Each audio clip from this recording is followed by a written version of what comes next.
কিছুদিন আগেই আমরা পুরো ফ্যামিলি মিলে গিয়েছিলাম বাগেরহাট ৬০ গম্বুজ মসজিদ এক্সপ্লোর করতে। তো এই দিনেই শুরুতেই আমার সাথে হয়ে যায় একটি দুর্ঘটনা, কারণ মাঝ পথেই আমার বুট খুলে যায় আর আল্লাহর রহমতে আমরা মুচিও পেয়ে যাই, যার জন্য আমার বুটটা ঠিক করে ফেলি। তো আমরা যখন যাই তখন বাজে অলমোস্ট ২টা বা ৩টা। তো এই টাইমে আসলে এখানে এসে ঘোরাটাকে কিন্তু খুব চ্যালেঞ্জিং একটা বিষয়, কারণ রিসেন্ট কিন্তু খুব গরম পড়েছে, বিশেষ করে খুলনায় কিন্তু ওয়েদার খুবই গরম বলা যায়। তো যাই হোক, আমাদের বাসায় প্রোগ্রাম ছিল, যার জন্য আমাদের দুপুরের দিকে এখানে আসতে হয়েছিল। তো ফার্স্টে আমরা বাগেরহাট মিউজিয়ামে এক্সপ্লোর করে স্টার্ট করি, কারণ আমাদের আসলে মিউজিয়ামে কখনো আসা হয়নি, এমনকি আমরা বাগেরহাট মসজিদই তেমনভাবে ঘুরি নাই, কারণ বাগেরহাট মসজিদ আমাদের লোকেশনের থেকে খুব দূরে, সেই জন্য তেমনভাবে আসা হয় না। তো যাই হোক, আমরা মিউজিয়ামে ঢুকে পড়েছি এখানে দেখার জন্য কি কি আছে। তো আমরা ফার্স্টে টিকিট কেটে নিই, টিকিটের আমার প্রাইস জানা নাই, কারণ টিকিটটা আব্বু কেটেছিল।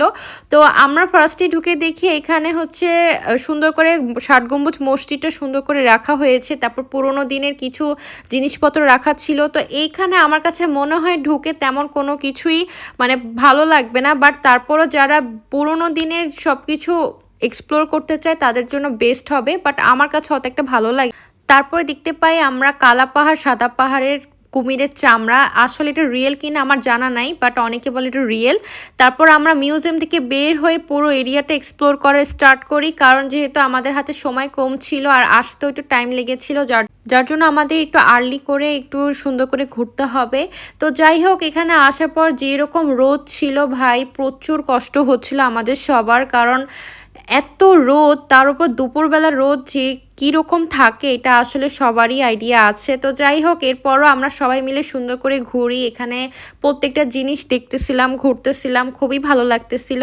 তো একটু সামনে যেয়ে দেখি আমার আম্মু আমার খালাকে সুন্দর করে ছবি তুলে দিচ্ছে, আসলে এগুলো খুবই ভালো লাগে দেখতে। আম্মু কিন্তু ওইভাবে ছবি তুলতে পারে না, তারপরও যে সে চেষ্টা করতেছে এটাই অনেক ভালো লাগলো। আর আম্মুকে খুবই সুন্দর লাগতেছে, আসলে এই দিনে সবাইকে খুব ভালো লাগতেছিল। মাশাল্লাহ, সবাই মাশাল্লাহ বলবেন। আর যারা আমার ভিডিও দেখেন তারা অবশ্যই আমার পেজটাকে ফলো করে দেবেন। এর ভিতরে দেখে আব্বু হচ্ছে আম্মুকে সুন্দর করে ছবি তুলে দিচ্ছিল, এটাও খুব ভালো লাগলো দেখে। তারপর আমরা সবাই এখানে বসে একটু ছবি তুলি, কারণ এইটুকু প্লেসে আমরা একটু ছায়া পাচ্ছিলাম, আর সব জায়গায় এত রোদ ছিল। তো অনেক টাইমটা আমরা এখানে বসেই ছবি টবি তুললাম আর সব কিছু দেখতেছিলাম। আসলে এই জায়গায় ঘোরার তেমন কোনো এরিয়া বা প্লেস নেই, এরপরও আমরা এখানে এত দূরে আসছি সুন্দর করে একটু দিনটা এক্সপ্লোর করার জন্য, যাতে করে ফ্যামিলির আউটিংটা খুবই ভালো যায়। তারপর আমরা এই তো একটু সামনে যাই, এর ভিতরে একটু মেঘলা পড়তেছিল, যার জন্য একটু ভালো লাগতেছিল, একটু বাতাস হচ্ছিল। তো এইগুলাই খুবই ভালো লাগে। আমরা চলে আসছিলাম এখানে দিঘির কাছে, দিঘিটা খুবই শান্ত ছিল। এরপর এখান থেকে আমরা বের হয়ে রূপসা ব্রিজে চলে আসি, আমাদের আর কোনো তেমন ক্লিপ নেওয়া হয়নি।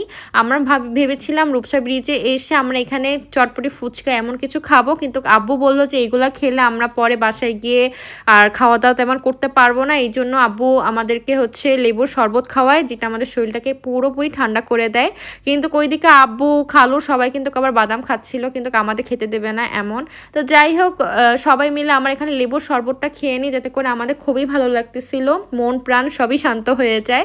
আর তখন কিন্তু অলরেডি বিকাল হয়ে গিয়েছে, মানে আমরা দুপুরে পুরোটা দুপুর একদম রোদের ভিতরে ছিলাম, আর বিকাল টাইমে আসছি এখানে ঘুরতে। খুবই ভালো লাগতেছিল, একটু ঠান্ডা মিলিত বাতাস চলতেছিল, খুবই সুন্দর লাগতেছিল, আমরা সবাই মিলে এনজয় করতেছিলাম। আর এখানে সূর্য দেখতেছিলাম, কি সুন্দর লাগতেছে। তো যাই হোক, আমরা এখানে এসেছিলাম গাড়িতে করে। তারপর বাসায় আসার পর আমাদের কিছু কাজ ছিল, ওইগুলো সব কমপ্লিট করার পর 12টা বেজে যায়, তখন আমার বার্থডে টাইম স্টার্ট হয়ে যায়।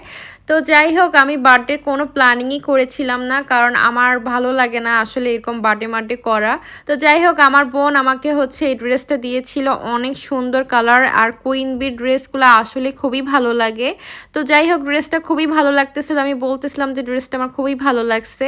আর এরপরে আমাকে দিয়েছিল আর একটা জিনিস, সেটা হচ্ছে ক্লাচ, যেটা আরও বেশি আমার ভালো লাগতেছিল। আমি আসলে রিসেন্ট ক্লাচ দেখতেছিলাম, আমার মেনলি ক্লাচ বা ব্যাগের উপর ওইরকম ফ্যাসিনেশন নাই, বাট রিসেন্ট কেন জানি না আমার কাছে বেশি ক্লাচের ভিডিও আসতেছিল, তাই আমি আমার বোনকেও দেখাচ্ছিলাম, আই থিঙ্ক সেই জন্য হয়তো বা আমাকে ক্লাচে গিফট করেছে। তো আমি ওরকম বলতেছিলাম আমার কাছে খুবই ভালো লাগছে সব কিছু, আর সবাই এখানে আমাকে নিয়ে কী জন্য মজা নিচ্ছিল।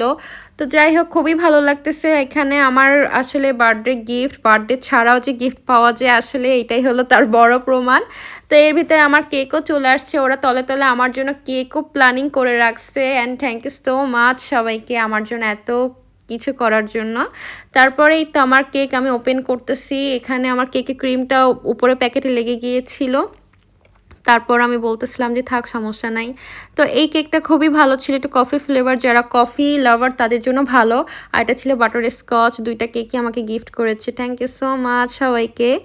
তো যাই হোক, আমি এখানে বলতেছিলাম যে সবাই আসো আমার কেক কাট করি। তারপর আমরা কেক কাটিং করে ফেলি, তখন 12টাও না অলরেডি 1টা বেজে গিয়েছে এমন, কারণ আমাদের বাসায় দাওয়াতে প্রোগ্রাম ছিল। দাওয়াতে প্রোগ্রাম কমপ্লিট করে তারপরে আমরা হচ্ছে কেক কাট করতেছি। এই যে আমাদের কেক কাটিং করার কমপ্লিট, আর আমরা এখানে এখন কেক খাওয়াখাওয়ি করবো। তো আম্মুকে বলতেছিলাম যে সুন্দর করে কাটো। এই যে আমি একসাথে 2টা কেক কাটতেছিলাম।